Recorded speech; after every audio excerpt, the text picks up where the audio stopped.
De retrouver Éléonore Autissier parce qu'elle participe à cette émission régulièrement. Elle pousse chaque jour la porte d'un lieu ou d'une entreprise. Aujourd'hui, elle nous fait découvrir les coulisses de Forbeau Sarlino. Alors, vous allez tout savoir, vous allez voir, sur la fabrication du revêtement de sol. Regardez. Bonjour Valérie, aujourd'hui nous allons pousser la porte de l'entreprise rémoise Forbeau Sarlino, une entreprise spécialisée dans la fabrication et la vente de revêtements de sol. Vous voyez du revêtement en PVC ou du revêtement textile et la fabrication, c'est ce qu'on va voir tout de suite. Valérie, pour fabriquer ce revêtement de sol, on utilise de la matière polyamide et pour comprendre la fabrication de ce revêtement ici, je suis avec le président du site. Bonjour. Bonjour. Alors expliquez-nous ici, où est-ce qu'on se trouve dans le processus de fabrication ? Alors nous nous trouvons au début du processus de fabrication du revêtement de textile. C'est une ligne d'aiguilletage et donc nous voyons ici l'introduction de la matière à ce niveau-là. Ensuite, vous avez un processus de cardage avec un premier passage au moyen d'une carde, moyen traditionnel du textile. Ensuite, le produit est superposé en différentes couches et que nous allons donc aiguilleter. Alors, on est un peu sur un site exceptionnel ici à Reims, une usine de 11 hectares en plein cœur de la ville, c'est quand même étonnant. Voilà, donc c'est une usine de 380 personnes, 11 hectares. On fabrique des revêtements de sol textiles, on fabrique aussi des revêtements de sol PVC et on distribue les revêtements de sol de différentes natures au niveau du marché français, Europe du Sud, Moyen-Orient, Afrique et Amérique. Vous êtes leader sur ce marché, ici en France ? En matière de textile, on est tout à fait leader. En matière de linoléum aussi, mais en sol PVC, on a une part de marché assez forte. Qui sont vos clients ? Alors nos clients sont différentes segments d'activité dans la santé, dans l'éducation, dans le logement social, dans les bureaux, dans surtout le bâtiment collectif à destination du segment public, des banques publiques ou des segments privés, les investisseurs privés. D'accord, très bien. Merci pour ces explications. Et puis Valérie, je vous retrouve tout à l'heure vers encore une autre étape de cette fabrication. À tout à l'heure. À tout à l'heure, à tout à l'heure. Merci Éléonore. On va tout de suite retrouver Éléonore Autissier. Alors, elle nous fait visiter depuis le début de la semaine, dans cette émission, depuis le début de la journée, justement, et de cette émission, eh bien, le revêtement de sol. Comment, justement, fabriquer un revêtement de sol? Elle nous explique tout ça. Deuxième étape aujourd'hui, l'impression du revêtement de sol. L'impression.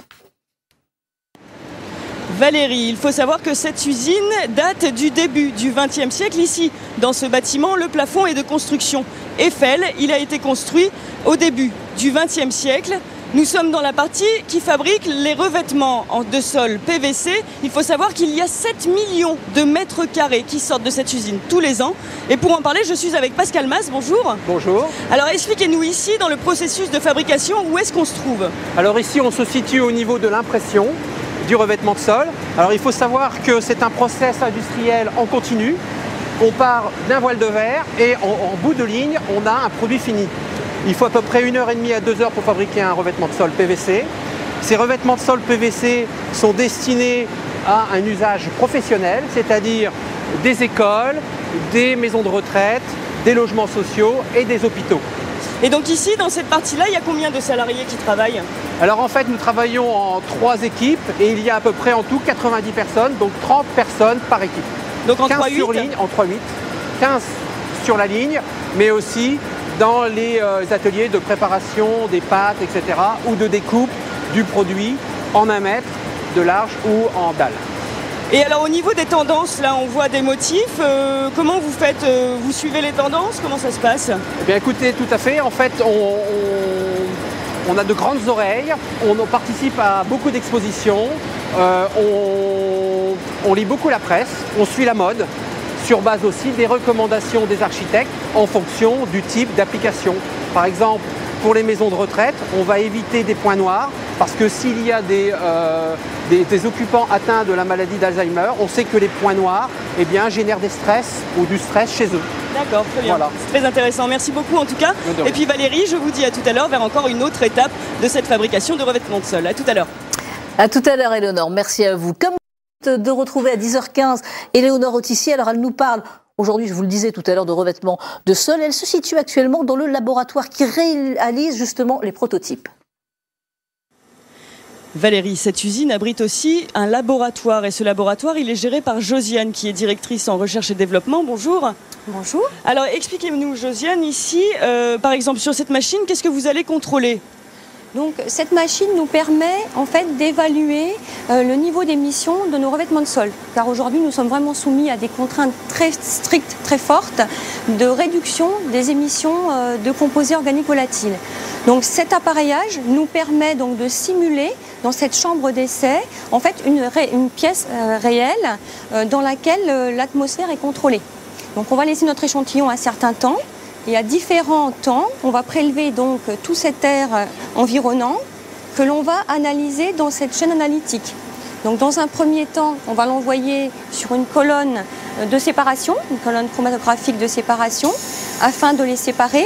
Et ensuite, sur ce spectromètre de masse, nous allons pouvoir les identifier et surtout les quantifier, de sorte à pouvoir les identifier quelle est leur source, pouvoir les traquer à leur origine et pouvoir les diminuer au maximum.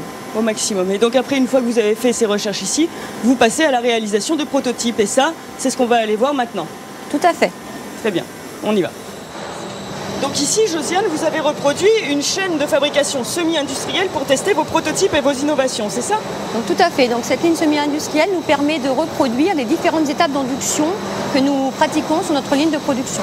Et alors là, les innovations, c'est quoi en ce moment ? Donc les principales innovations concernent le vernis de protection de surface qui a des propriétés de résistance accrues aux tâches hospitalières et qui a des propriétés fortement bactériostatiques. C'est-à-dire qu'en fait, en gros, une bactérie qui tombe sur ce revêtement dans un milieu hospitalier ne pourra pas se développer. Tout à fait. Donc elle sera désactivée dès son contact avec le revêtement de sol. Très bien. Merci pour ces explications, Josiane. Et puis Valérie, je vous retrouve tout à l'heure vers une autre étape de cette usine de Reims. À tout à l'heure. Merci Éléonore. À tout à l'heure pour la 4e étape. Alors à suivre. Tout de suite, Éléonore Autissier pour la dernière étape de sa visite à Fort-Bossard-Linot. Alors, des formations de pose, justement, de revêtements sont proposées. Regardez. Valérie, l'originalité de cette entreprise, c'est qu'elle propose aussi des formations pour être solier, c'est-à-dire les personnes qui posent les revêtements de sol. Ce sont des formations en apprentissage. Il y a 4 centres en France, comme celui qui est ici au cœur de l'usine de Reims. Donc vous voyez, il y a plusieurs apprentis qui s'entraînent en fait à poser différents revêtements de sol, des revêtements de sol très particuliers. C'est bon. Donc par exemple, comme Mickaël. Bonjour Mickaël. Alors, vous êtes apprenti ici. Pourquoi vous avez choisi cette formation ? Pour me perfectionner dans mon métier de peintre en bâtiment, pour pouvoir être complet.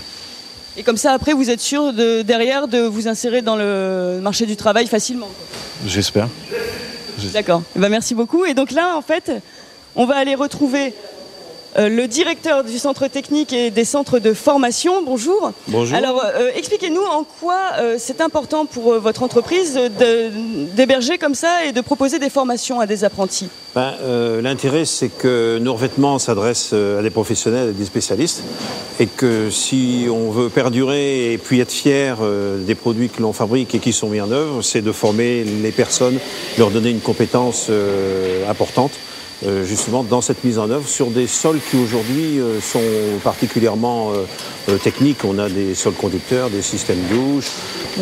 Et alors, c'est porteur sur le marché de l'emploi, une formation comme ça de solier par exemple ? Oui, parce qu'à partir du moment où on a des jeunes qui savent poser de manière efficace, ils ont un métier dans les mains et ils sont garantis d'avoir du job toute leur vie, quoi.